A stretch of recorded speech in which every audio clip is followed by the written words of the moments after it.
이거 오히려 잘한 거 아닌가 싶었는데 타직서의 개인 사정이라고 쓰는 것보다 직장 내 괴롭힘 때문에 퇴사합니다 라고 정확히 쓰면 굉장히 도움이 되지 않을까 좀 생각을 했는데요.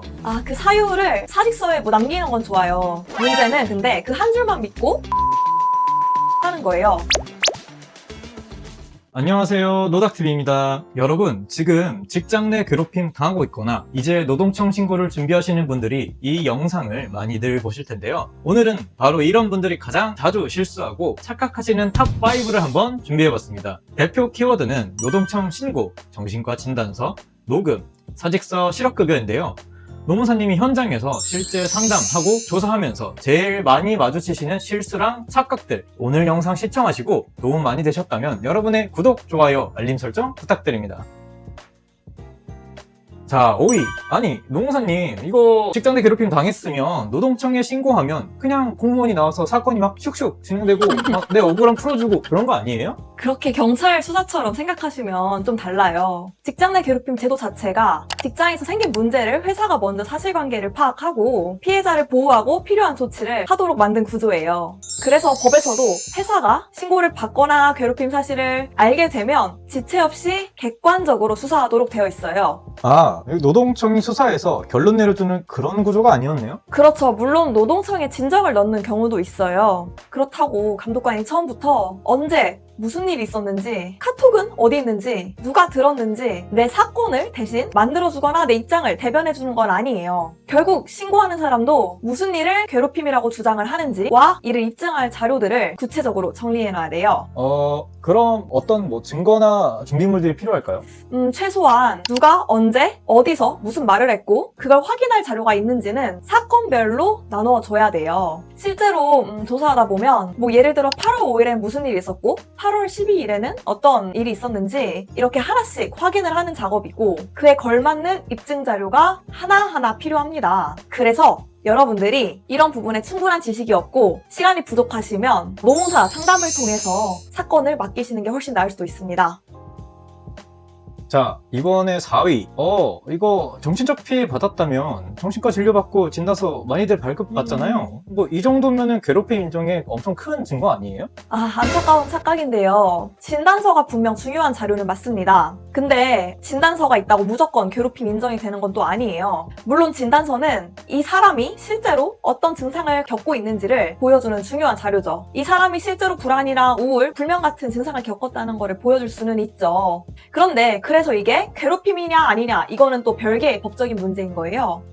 이게 의사를 통해 신고자가 정신적으로 아픈 거는 증명은 되는데 법적으로 괴롭힌 건지 판단은 그건 또 다른 문제다 이런 말씀이시죠? 네, 그렇죠. 괴롭힘인지는 결국 상대가 실제로 어떤 행동을 했는지 그게 업무상 적정 범위를 넘었는지를 따로 판단을 해야 돼요. 진단서는 그 과정에서 그 일로 내가 실제로 어떤 피해를 입었는지를 보여주는 자료인 거고요. 이거 정신과 진료받는 것도 서러운데 이게 진단서만으로 불충분하면 혹시 다른 도움이 될 만한 건 없나요?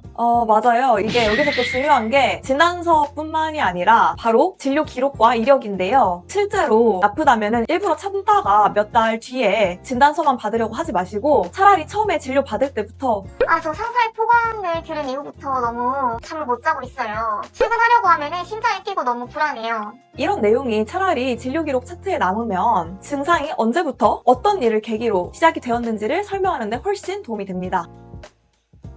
네, 이번에 3위인데요. 이거 많이 궁금해하실 것 같은데 괴롭힘이 말로 일어나는 경우가 정말 많거든요. 근데 이거 증거로 남기려면은 녹음을 좀 해야 될 것 같은데 상사 몰래 녹음하면 그거 다 불법 아닌가요?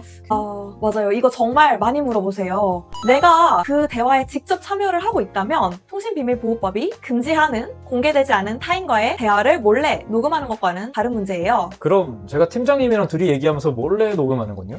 내가 대화 당사자잖아요. 그러면 통신비밀보호법상 타인 간의 대화 녹음과는 구별이 됩니다. 반대로 예를 들어서 내가 없는 회의실에 휴대폰을 두고 다른 사람들 대화를 녹음하는 것도 전혀 다른 문제예요. 그러면 녹음부터 일단 많이 해놓으면 되는 거 아닌가? 많이보다는 좀 제대로가 중요하죠. 자백 받아내겠다고 일부러 찾아가가지고 저 그때 막 괴롭힌 거 맞죠? 하면서 싸움을 만들 필요는 없어요. 실제로 벌어지는 상황을 기록을 하고 파일도 예를 들어서 8월 5일 뭐 14분 30초부터 혹은 뭐 이런 식으로 타임라인을 정리해두는 게 좋겠죠. 그리고 녹음하는 것과 그 파일을 다른 사람이나 단톡방, 뭐 인터넷에 공개하는 거는 또 뭐 명예훼손이든 다른 별개의 문제가 될 수가 있습니다. 네, 2위입니다. 저 처음 제목 읽었을 때 이거 오히려 잘한 거 아닌가 싶었는데 사직서에 개인 사정이라고 쓰는 것보다 직장 내 괴롭힘 때문에 퇴사합니다 라고 정확히 쓰면 굉장히 도움이 되지 않을까 좀 생각을 했는데요. 그 사유를 사직서에 뭐 남기는 건 좋아요. 문제는 근데 그 한 줄만 믿고 괴롭힘 인정되겠지 하고 바로 퇴사를 하는 거예요. 이거 사직서에 썼는데도 뭔가 부족한가요? 그 문장은 결국 내가 작성한 주장의 한 줄이잖아요. 회사에 문제 제기한 메일이나 신고 기록, 카톡이나 녹음, 업무 지시, 진료 기록처럼 그러한 이제 전후 사정을 함께 확인을 할 수 있어야 훨씬 설명이 좀 자연스러워져요. 그리고 퇴사하자마자 회사 메일이나 사내 메신저 계정을 막고 있는 것도 많고요. 그러네요. 이거 나오고 나서 맞다 그때 메일 있었는데 하면 늦을 수도 있겠네요. 그쵸. 그래서 많이 실수를 하시는데요. 그래서 퇴사 결심을 하셨으면은 한 번만 꼭 생각을 해보세요. 내가 오늘 나가면은 내일부터 못 볼 수 있는 게 뭐지? 내가 이런 증거를 이미 가지고 있는지. 물론 정말 버티기 힘들면은 나오는 게 먼저일 수는 있는데 가능하면 괴롭힘으로 신고를 하는 경우에는 퇴사 전에 회사에 이런 문제를 알린 기록이 있는지 그리고 내 사건과 관련된 자료는 한번 정리를 하고 확인을 하고 나오시기 바랍니다. 자, 이번에는 대망의 1위.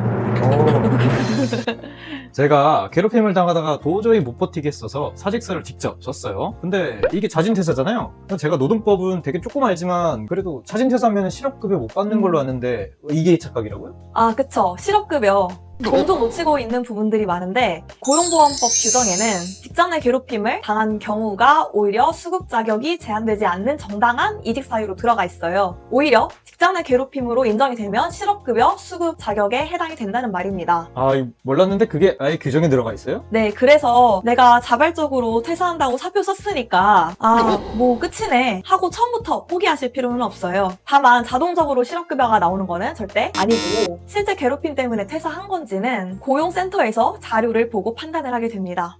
이러면 아까 방금 탑2랑 여기서 연결되는 것 같은데 사직서에 한 줄 썼다고 그냥 끝이 아니라 좀 왜 퇴사했는지가 좀 보여야 된다 이 말이죠? 그쵸. 회사에 문제 제기한 기록, 뭐 조사나 신고 자료, 카톡, 뭐 녹음, 진료 기록, 사직서, 퇴사 사유 이런 부분이 다 맞아 떨어지면은 괴롭힘이라는 부분을 또 인정을 받게 되면서 훨씬 설명하기가 쉬워지죠. 여러분 괴롭힘 때문에 나온 거라면 혼자 안 된다고 단정을 하지 말고 차라리 노무사 같은 전문가에게 상담을 받으시면서 확인해보세요. 저는 이게 제 일이 안 됐는데 회사에서 괴롭힘 조사를 한다면서 외부 노무법인을 불렀어요. 근데 비용을 회사가 내는데 회사 돈 받는 노무법인이 공정할까? 좀 많이 의문이됐는데 맞아요. 제가 조사할 때도 저한테 그런 거 물어보시는 분들이 많은데요. 피해자들이 많이 물어보시죠, 실제로. 그런데 회사가 조사 비용을 부담한다는 이유만으로 조사 결과가 자동적으로 편파적이라고 볼 수는 없죠. 법에서 사용자에게 객관적인 조사 의무를 두고 있으니까 오히려 내부에서 조사하기 어려운 사건은 외부 전문가에게 맡기는 경우가 있는 거죠. 제가 좀 많이 양보해서 직원 간의 싸움에 그렇게 외부 노무법인을 쓰는 건 이해를 하는데 그럼 만약 사업주 본인이 가해자로 신고됐다면요? 이게 사장이 사장을 조사해서 제가 저를 조사해본 결과 무혐의입니다 하면 좀 이상하잖아요. 그쵸. 특히 사용자 본인이 괴롭힘 행위자로 신고된 사건은 공정성 문제가 훨씬 크죠. 그래서 2026년 최근에 나온 고용노동부 매뉴얼도 사용자가 가해자로 신고된 경우에 이른바 셀프 조사를 막는 방향으로 조사 공정성을 강화했고요. 그래서 사업주나 사업주 친족이 행위자로 포함이 되어 있으면은 노동청의 근로감독관 조사가 한 번 더 병행될 수 있습니다.